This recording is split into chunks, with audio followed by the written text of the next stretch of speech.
Hai semua, kembali lagi di Biologi Zone. Nah, materi untuk video kali ini adalah tentang transport zat, yaitu difusi dan osmosis. Nah, merupakan materi IPA terpadu untuk kelas 8. Yuk, kita saksikan materinya bersama-sama. Oke, kita masuk ke transport zat melalui membran sel. Ada kata transport zat dan juga membran sel. Apa sih membran sel? Membran sel itu berarti dia ada di sel. Nah, kita bahas apa fungsinya. Yang pertama adalah dia sebagai pembatas organel-organel di bagian dalam sel. Kemudian dia juga bersifat semi permeable atau selektif permeable, yaitu hanya bisa dilalui oleh air dan zat tertentu. Dan yang ketiga, fungsi dari membran sel adalah transportasi materi dari dalam dan luar sel. Nah, transport zat melalui membran sel ini sendiri akan dibagi menjadi dua. Yang pertama adalah transport pasif dan juga transport aktif. Lalu apa yang membedakan keduanya? Yang membedakan keduanya adalah transport pasif, dia tidak memerlukan energi atau ATP. Contohnya apa? Contohnya difusi, osmosis, dan difusi terbantu. Sementara yang aktif memerlukan energi. Contohnya adalah endositosis dan eksositosis.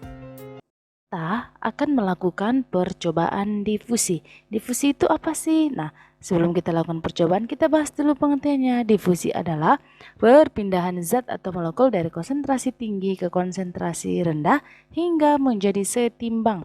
Nah, di sini ada percobaan dua buah molekul, yaitu yang pertama ada sirup sebagai cairan hipertonik dengan jumlah cairan yaitu 40 ml. Kemudian ada air sebagai cairan hipotonik dengan jumlah 200 ml. Nah, kita akan pindahkan cairan sirup yang hipertonik menuju cairan yang hipotonik. Nah, kita akan lihat perubahannya. Nah, kita lihat perubahannya ya. Cairan yang hipertonik akan memenuhi cairan yang hipotonik.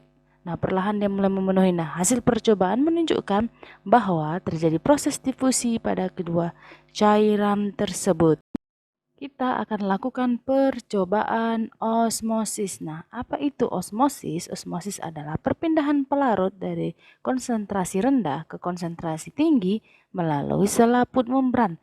Nah, di sini telah tersedia selaput membrannya, yaitu berupa kentang, potongan kentang dengan ukuran 1 cm yang sudah potong menjadi 6 bagian.